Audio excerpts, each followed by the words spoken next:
62 to 96 to what? 62 to 96 to what? Toastmaster Umamaheswari.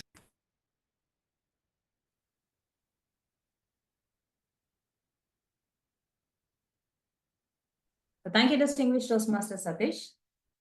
So 62 to 96 to what? Does anyone have any guess on what this speech is going to be all about?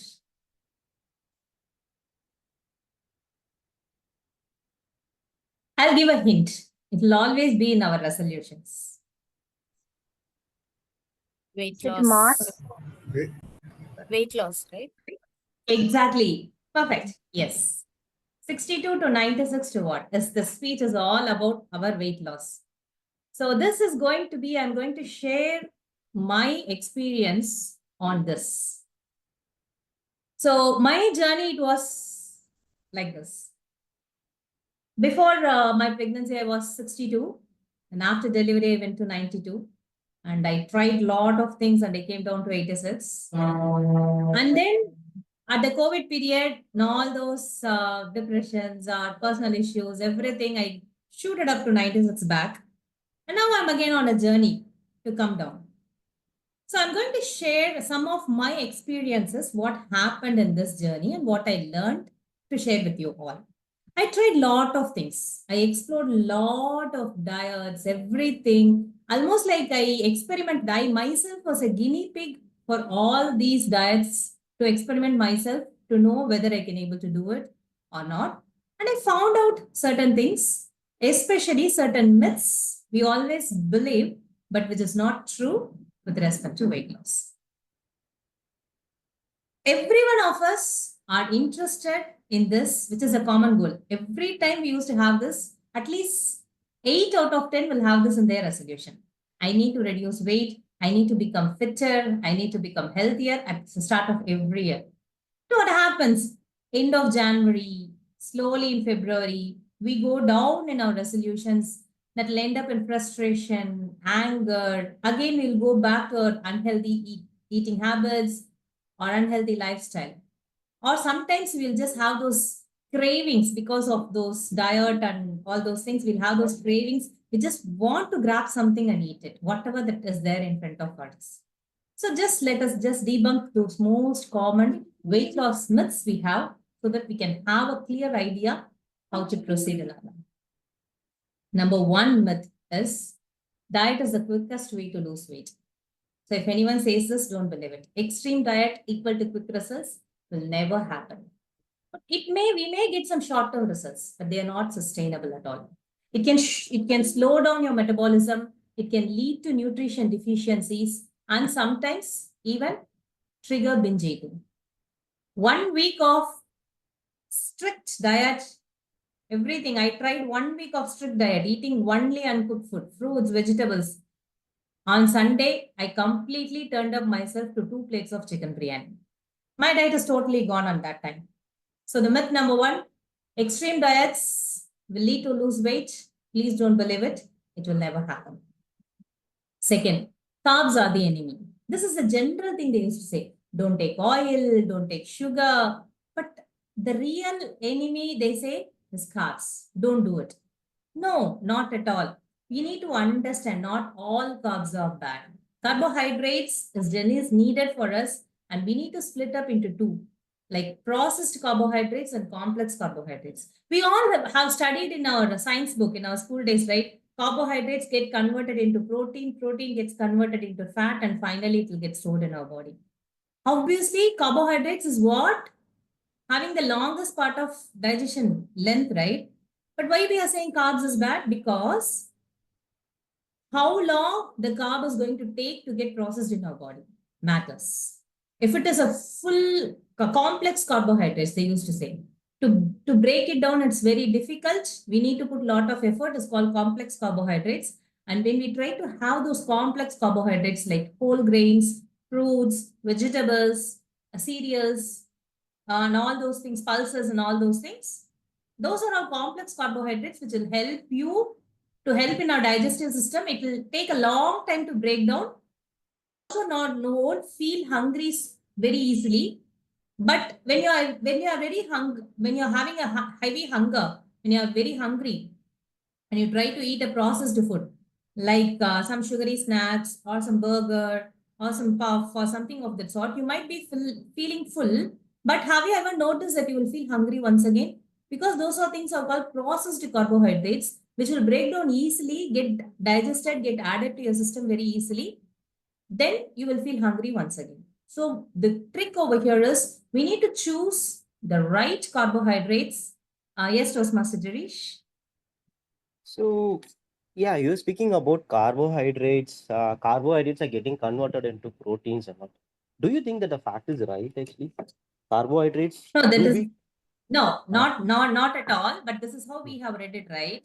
So we have studied in that way. So obviously we will mhm. believe that carbohydrates is the most complex thing which will get converted into fat, which will take a lot of time in our digestion. But that is not the fact. But that is what we will believe, What am I asking, right? right? You said something carbohydrates will be converted into protein. Of course, I agree that carbohydrates are the one that helps in digestion, that helps in fast absorption of protein, fast absorption of protein. But I do have a question. Do you really think that carbohydrates will be converted into protein? No, that is not the fact. It is also one Okay. myth. Carbohydrates will never get converted into protein. But in our science book, we used to read in that way. That is Okay, how we but start with to our. correct you, carbohydrates are the energy source. They help in provide Yes. you Actually, energy to the. carbohydrates get broken down. Sorry to interrupt. Carbohydrates get broken down into glucose particles which get absorbed in our cell. Exactly. It converts into glycogen, which provides energy into your body. And also, to Yes. add to your point, the excessive carbohydrates, when there is protein deficiency, the body might utilize excess carbohydrates for your protein content in case of protein deficiency. Yes. Yeah, true. Yes, distinguished Toastmaster Satish. Well, when they say carbs are the enemy, but if you look, majority of India eats a lot of carbs. Rice is the biggest source of carbohydrates, right? So if you say carbohydrates is the enemy, then we should stop eating rice. Is that what? Very true. Right? Very true, sir. Very true. Because that is our natural food. We cannot avoid the natural food which we get in our area. We cannot just rely on some food which we can get imported. Actually, in fact, in weight loss, they used to say like always rely on the food that is available within 2 to 3 kilometers surrounding in your area, because that is what the food prepared for your nature, your temperature, body temperature, surrounding temperature, and everything. Yes, Toastmaster Dirish. Again, to add on to Toastmaster Satish Menon, carbohydrates is not the real enemy. If you're gonna uh, if you're gonna eat excessive fat, that might really cause your kidney to digest it. But when you see for if you're gonna eat excessive carbohydrates, even the diet generally they recommend is to go for a high carb diet in order to have a maximum muscle growth, because people generally have the content of eating a lot of protein, but protein should be in a very concrete way. Whatever your body weight, the same grams of protein should be considered.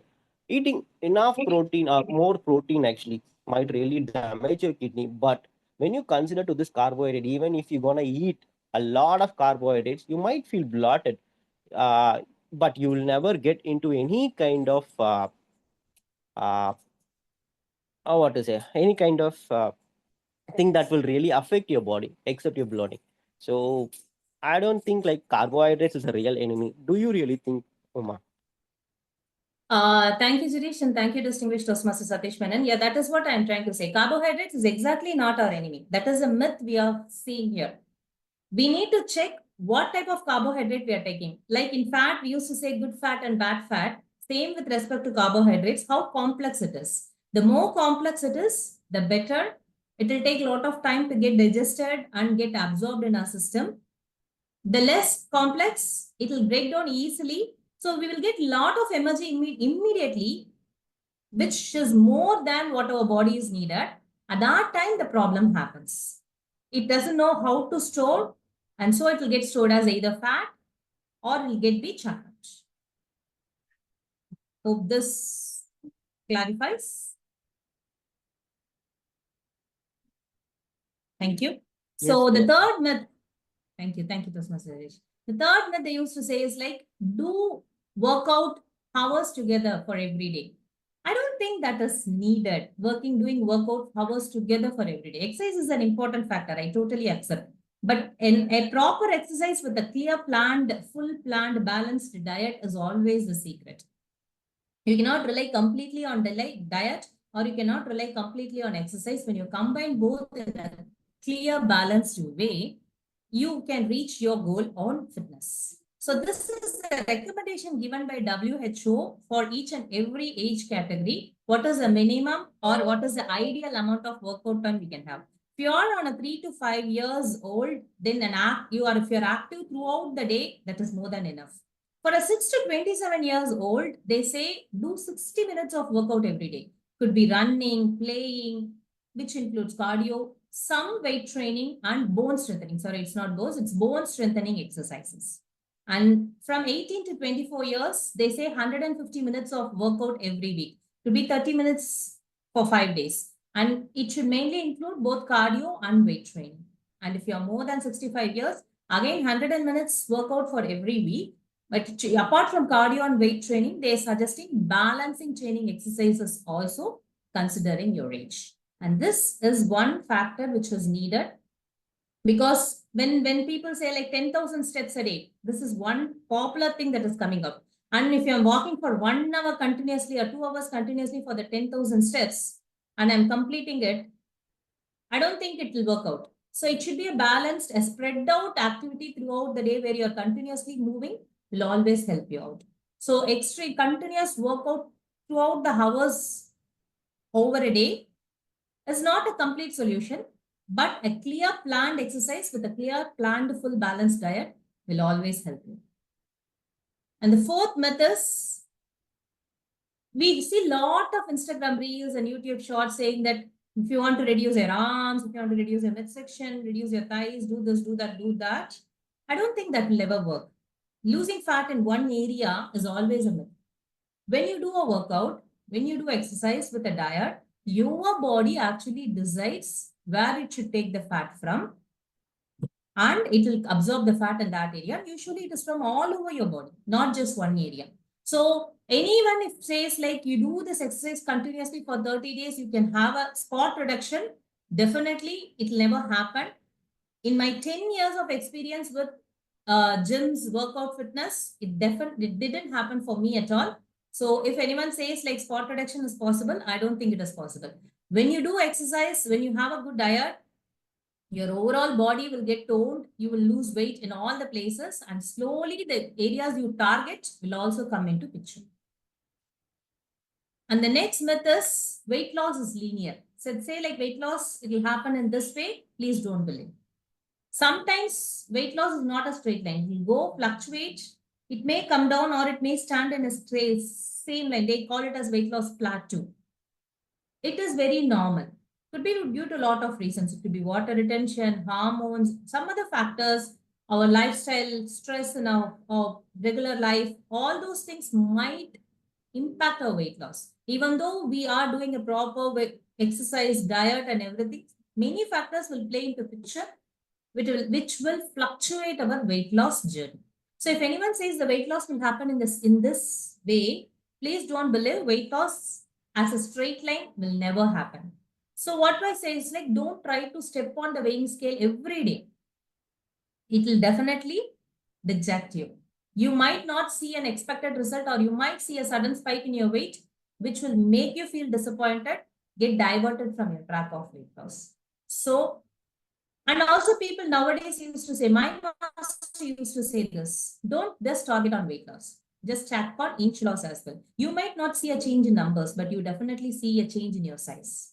So even if your dress is becoming slightly looser, that is also a good indication that you are on the track on your weight loss journey. So never believe that weight loss is a linear line. The next myth is thinner is always healthy. People who are all thin is always healthy is not at all the case. Health is not determined by the weight alone. Thin people also can have poor nutrition or health issues. I can say an example from my home itself. I have twin daughters, and you will never believe they are twins. They they look as if they are 2 to 3 years older apart. Because one girl, I should say she is underweight. She is extremely thin. But that doesn't mean she is healthy, then other daughter is not healthy. No. Both of them are healthier in their own ways. But that doesn't mean that the people who are all thinner is healthier. They have their own problem of nutrition and health issues. But the larger individuals can be fit and healthy. People used to say like your weight loss should not be for the sake of health selfies. If you're getting groceries, 2 bags of groceries, and you have to climb up 2 stairs, after climbing up 2 stairs with your 2 bags, you should not feel tired. Then you're fit. So don't ever think that if people are thinner, they are healthier. No, that is not the case. Size with fitness doesn't matter. Whatever the size you are, if you are fit enough, then you are healthier. The next myth is women should not do weight training. I love this thing because I learned in a very practical way. They used to say women should not do weight training because they used to develop muscles like Mr. India, bodybuilders like that. No, not at all. This is one interesting thing I learned from my personal trainer. He said it is called EPOC. It is called as exposed exercise oxygen consumption. I hope our fitness expert Jirish will also have some idea about it. It is something like the oxygen consumption in our body, even post exercise. This is the real secret of weight loss. This happens when you do a cardio workout. Once you finish your cardio workout, this epoch stops. But when you do a strength training, when you do weight training, this epoch will sustain in our body from 48 to 72 hours. This oxygen consumption with a carbon dioxide expulsion is actually will help us to target the fat in our area. And when you do strength training, it works on our muscles, but that doesn't mean that we will build muscles.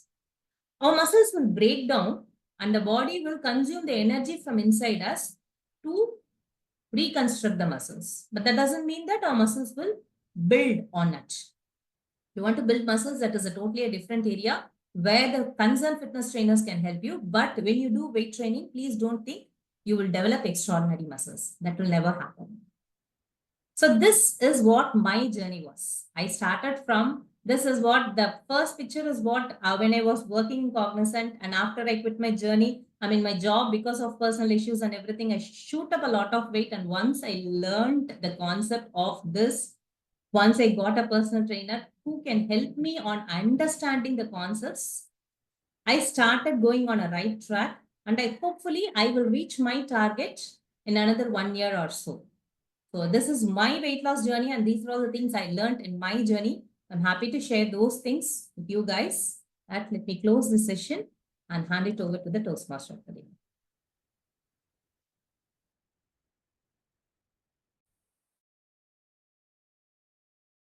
Thank you, Toastmaster Umamaheswari, for that very informative journey through of your weight loss, and also taking us through some of the common myths that people have about the weight loss experience.